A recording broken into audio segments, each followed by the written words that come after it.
Hello, everyone. Thanks for sticking around. Yeah, I think we're just going to talk about the film, talk about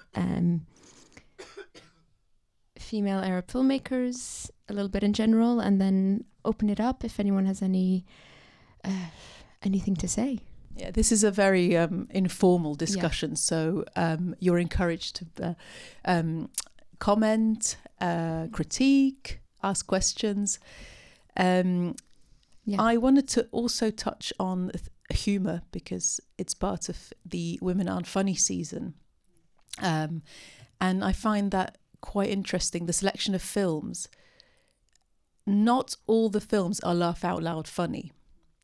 And it's very interesting to see what sort of humour translates and what doesn't.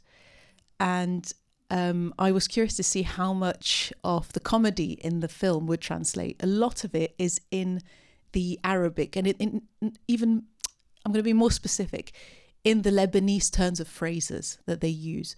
So I'm curious, first with you, Laila, because you're Moroccan originally. So how much did you get from that?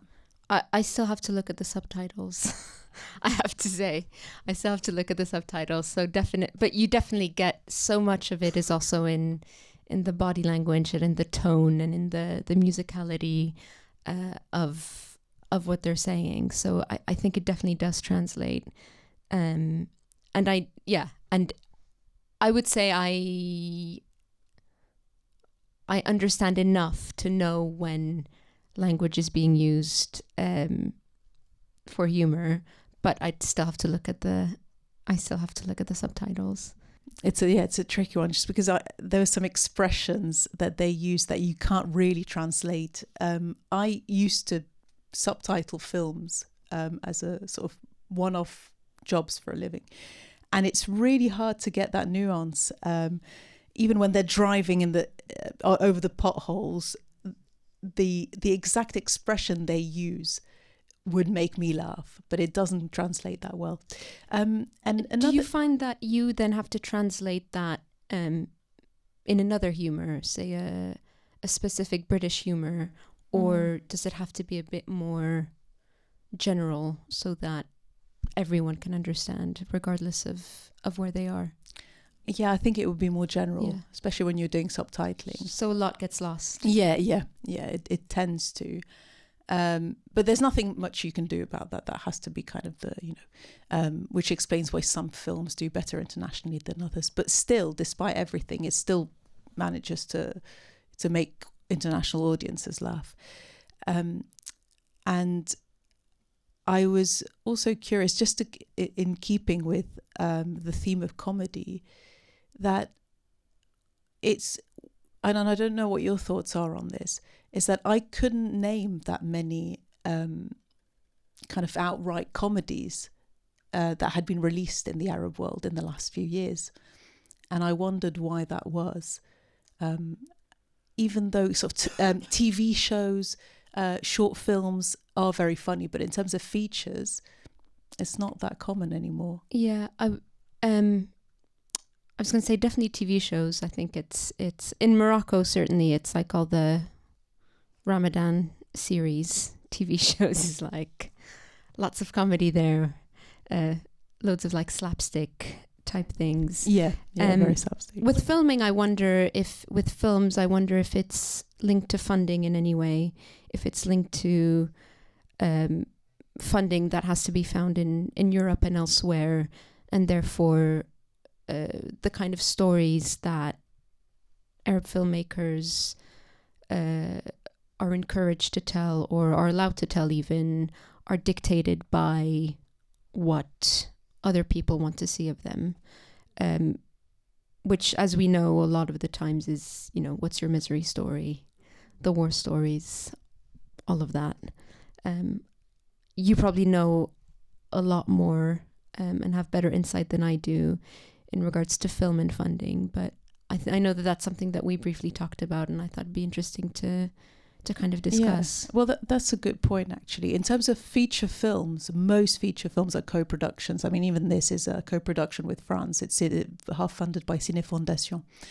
And that dictates a lot of what gets through the funding applications. Whereas with short films, for example, short films are much cheaper to make, and a lot of short films are made without much external support, and therefore there's much more freedom in that. So I do think that plays a large part. I think recent films that I'm thinking of from the Arab world have, to a certain extent, dealt with issues around. I mean, they are good films. That's the thing. I mean, I'm thinking of films that are good films, but you can see how perhaps French or German production companies and funders would have been more keen to get on board, because they're stories that they feel speaks to their own interpretation of those countries. Yeah. And specifically with female filmmakers, do you think there's an added pressure to then have to tell a specific type of story, or portray women in a specific kind of way, or not portray them in a specific kind of way, specifically from the Arab world? Yeah, that's it. And I think, that's what's really good about Caramel, and I think why it stands out as a film with Arab audiences and international audiences is the fact that it just presents women in a very three-dimensional way, and they're very true to what women are like in Lebanon, and that's something that sadly you just don't see very much, even in more recent films that that are distributed here in the UK or in Europe. But yeah, I was thinking, when I was discussing comedy films from the Arab world with Arafili, who curated the season, the only titles I could think of off the top of my head were shorts. Even very recently, there was a short film at the Clermont-Ferrand Film Festival that won an award by a Lebanese woman filmmaker, and it was really funny, really clever, and she was a first-time filmmaker. She did it on a shoestring budget, and that's something that we see quite a lot, which is why I'm a really big fan of the short film format, because of the freedom it gives you. But there is a dearth of feature films that are a bit more experimental, etc. Even though, having said that, there's a growth in genre films, which we'd been discussing before. But yeah, it's hard to find films that I just couldn't give an example of an Arabic film that could be called comedic. Does anyone know of any? Yeah, actually, to put it to the audience. Can anyone no, you see? It's a really tricky one. There's a hand at the back. I think we have a roving mic. Thank you.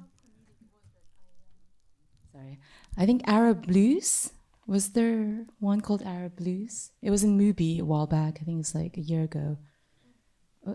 Yeah, right? Yeah. It was called Arab Blues, I think. And that was a female protagonist as well. It was kind of funny, but it wasn't straight out loud funny as this one. But I thought that's the only one I've watched. So. I don't know that film. No, I don't either. No. To write it down and watch it. Thank you, yes. There's Costa Brava, Lebanon. Oh, yes. Yeah. It's not ha-ha funny, but yeah. It's got a lot of really beautiful comedic. Yeah. Yeah, that's a good point, actually. That's Munya... Munya Akel. Yeah. That's true. Although, as far as I know, it hasn't been shown in the UK. It wasn't distributed in the... Yeah, it was distributed in the UK. I don't know if it was distributed, but I saw it, I think at BFI. Oh, I saw it at a cinema. Yeah. Okay. Oh, that's true, actually. Yeah, and that has also gorgeous themes of, gorgeous, but kind of climate emergency. Yeah. So very important. Yeah, and very female centered. So highly recommended if you come across it at any point. That's true. Yeah. Thank you very much.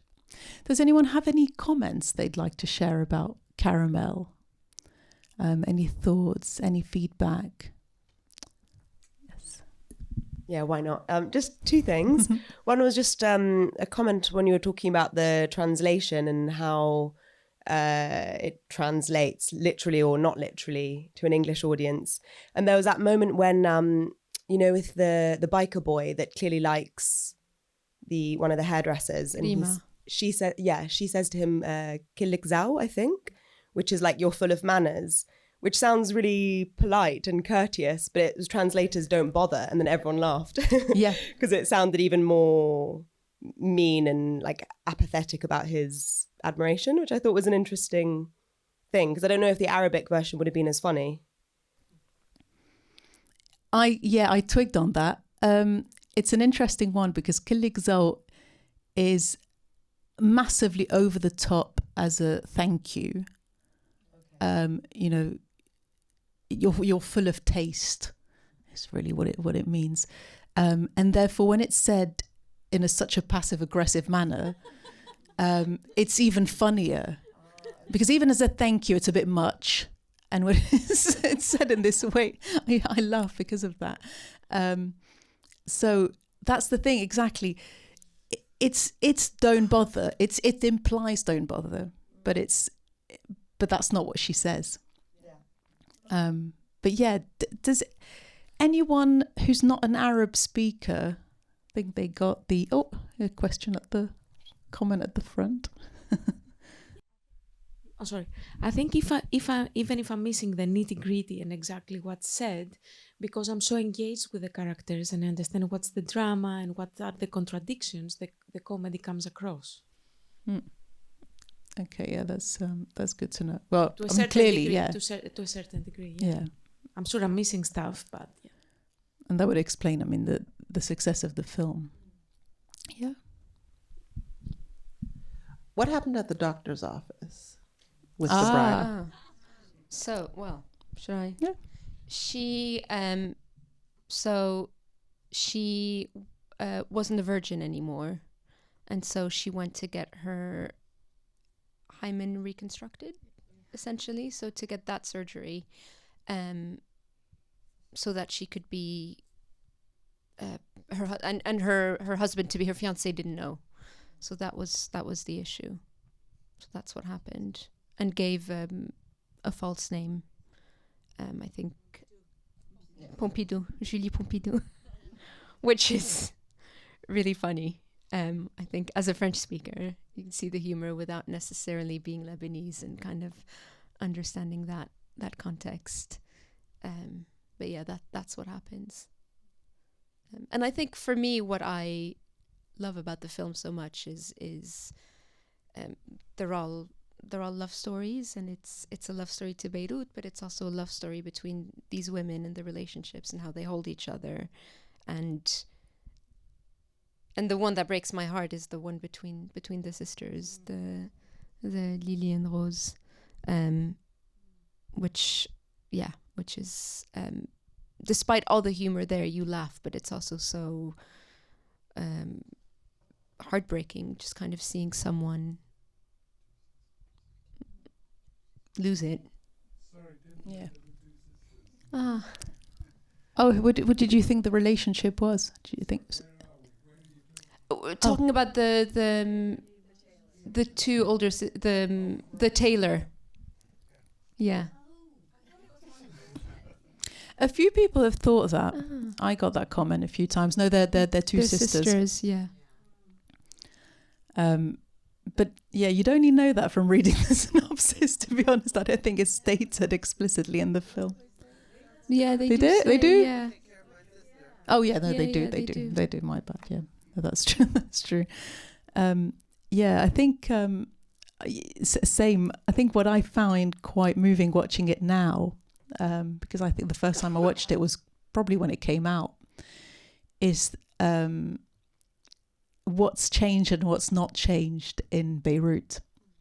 So the way people talk is the same. The kind of the very universal interactions between the characters really is very.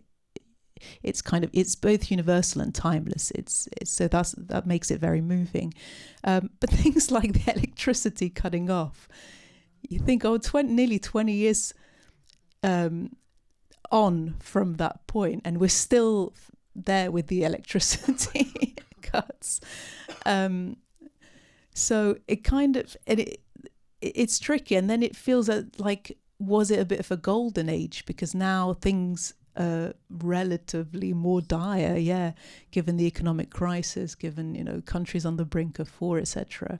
So it's a different watch now. It feels a bit more nostalgic, even though at the time watching it, you're like, oh, there's so much wrong with Beirut. And yet, you know, it's sweet and it's, especially if you're from there, it's rubbish, but it's our rubbish, you know. we love it despite everything, and it finds beauty and love in those circumstances. And yet, watching it now, you're like, God, that seems like the Dolce Vita back then. Can I hear? Yep. Yes. That's exactly what I was going to say. I mean, I've been going to at least Mediterranean for about 15, 20 years. And when I first went to Beirut in the 2007 or 8, there was just a lively, vibrant society. Went out to restaurants, cafes, there was dancing, singing. But my Lebanese friends now are just so ground down by the economic crisis, even though they're relatively protected because of their social class, but in particular the port explosion and the impact that's had on downtown Beirut and life in the city. It just seems out of time, this film. I wanted to ask a question. Was the director one of the women in the salon? Yes, she plays Laila, who is the waxer who has the affair with the married Rabia. And also what's interesting to know, if we don't know it already, is that all the other actors are non-actors. So she worked with, so they're all non-actors, and it took her a long time to find everyone. And I was reading in an interview where she was saying she wasn't planning on playing the role of Laila, but kind of decided to because as she was meeting people and auditioning them, having that relationship as Laila, as an actor with them, meant that it kind of broke down the barriers of having a director, and there was a trust that was already there. So whatever she did, it works. Sorry, what is now the relation hello?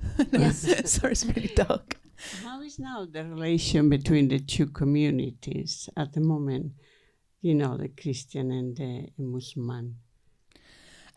It's never been. It's been instrumentalized a lot. What I like about this film is it dispels preconceptions about religious divisions in the country. It's very, very complex to explain, but essentially, Lebanese people are Lebanese people. They all share the same culture. So I'm from a Christian family, for example, and my customs, everything is the same as Lebanese Muslims. There will be religious rituals like the parades you see and so on, but we mix a lot. So, for example, even when it's Ramadan, Christians will also have the lavish meals, eat the same foods, etc. So that's kind of on a day-to-day basis. That there isn't much strife between people. There is a lot of solidarity between the Lebanese, but it can easily, as I said, be instrumentalized. So during the Civil War, that was done a lot to pit people against. I mean, it started off, if you want a bit of history, it started off really in the 1880s with the French colonizing the country essentially and pitting the Christian communities against the Muslim communities by favoring the Christian communities a lot, investing massively in terms of schooling and healthcare and so on. And then every time there's regional escalation, there's a war, that will play into it. So that film, for example, Caramel, when it was shot, it was a period of relative calm. In terms of politics, I think it's around that time or shortly after that. So there's a very complicated political system where each sect is represented by a political party, and the government is made up by a representative of each. And when I mean sect, I mean even within the Christians there are divisions between, you know, the Maronites and the Greek Orthodox and so on, the Sunnis, the Shiites, the Muslims, etc. So there was around the time of that film started, there was a coalition between various parties that were both Christians and Muslim. So politically, there was quite obvious cohesion, and on the ground, you don't see people. How to say? There may be instances of prejudice and of what I want to say, religious strife, but it would be individual cases.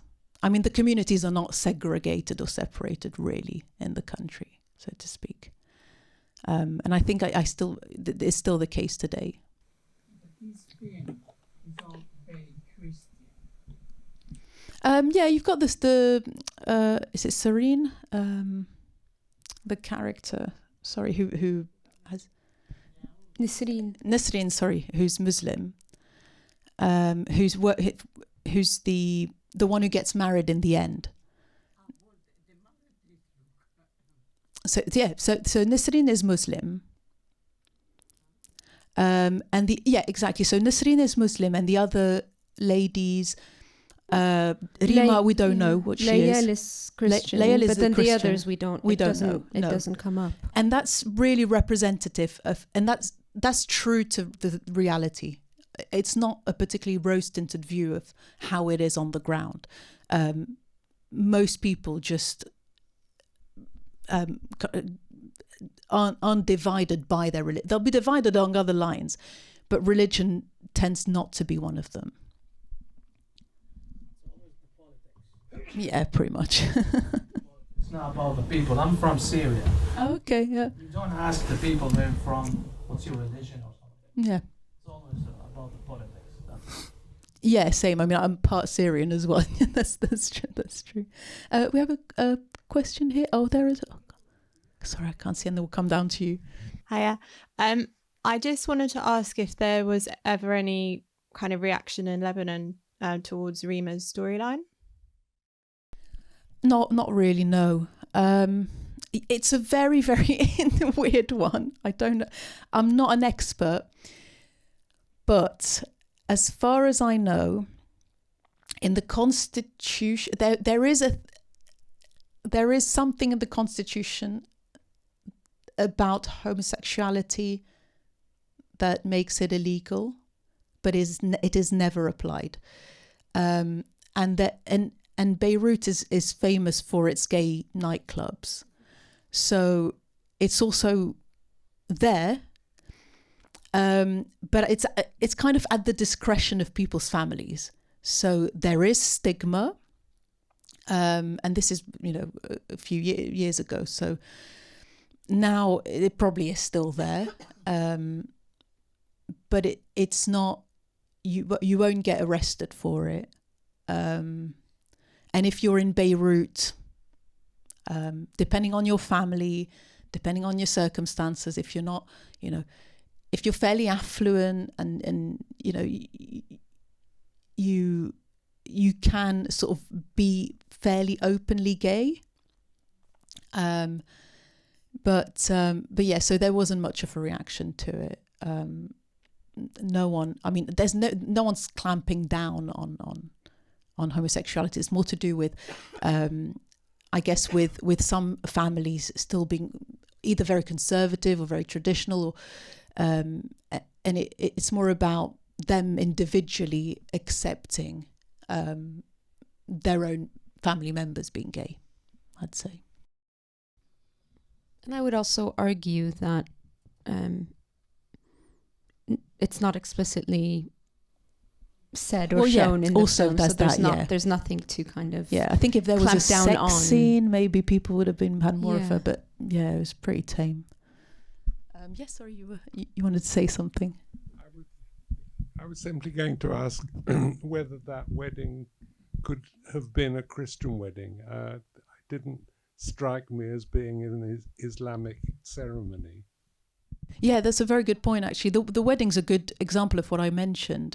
My cousin like 5 years ago got married, and it looked pretty much like this. They're all quite lavish. People throw money at these things.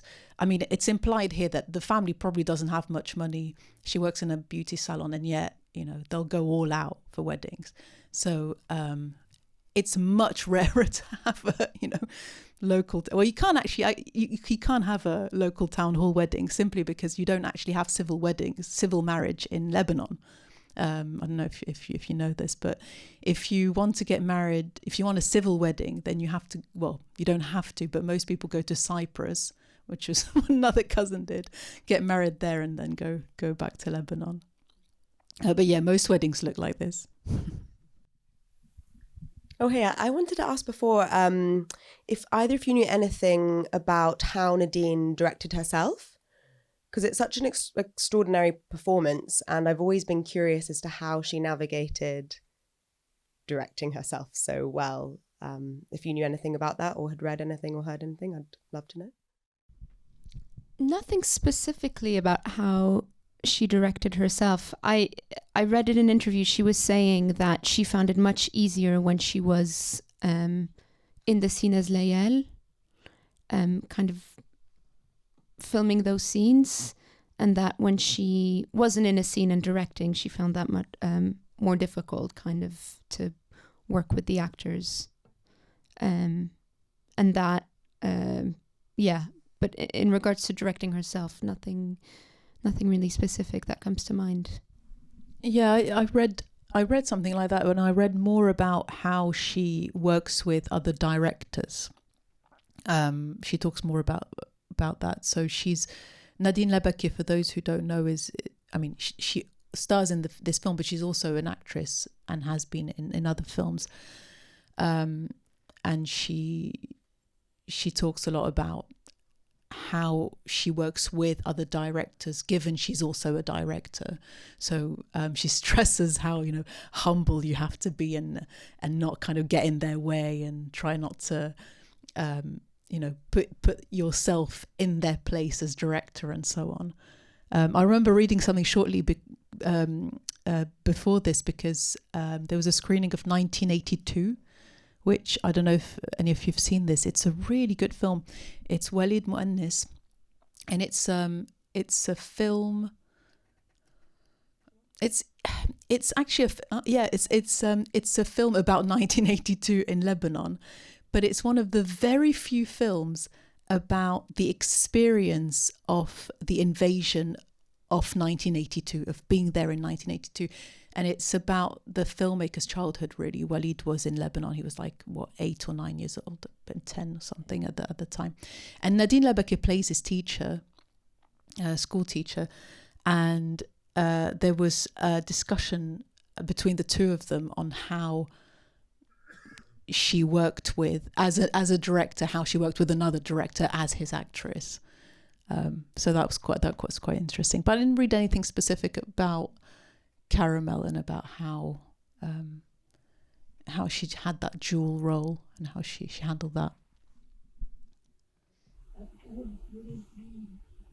She found it easier when she was playing, I think, Would it be because the other actors were not actors? Yeah, I think it was in that context that because the other actors weren't actors, that as Lael, it was much easier to kind of to be with them and be in the role and kind of work on those scenes that way. We have time for one more question or comment, or anyone who wants to leave us with a conclusion for the night. So, you mentioned that the director didn't actually intend originally to kind of play the role of this character, Lael, I think, in the film. When she found out, or rather kind of fell into this role, did she make any changes to the script, or was everything just kept as intended originally? No, the script definitely changed because, and they rewrote a lot of it based on who ended up playing the different parts, and she did say that there was a lot of kind of going off script and improvisation and all of that, that the edit was a lot of work because no one scene was the same. But yeah, I think a lot of it was molded around who these women were and you know who ended up playing those characters, and that they spent a lot of time just being together and kind of building those friendships organically to then just kind of live on screen. Thank you very much. We're being told that's the end. Thank you everyone for taking part in our discussion. Thank you everyone. Thank you, and for coming to the Garden Cinema. Another round of applause for Laila Alj and Abla Kandalaft. Thanks very much for staying so long, so late in a weekday. Have a nice trip home.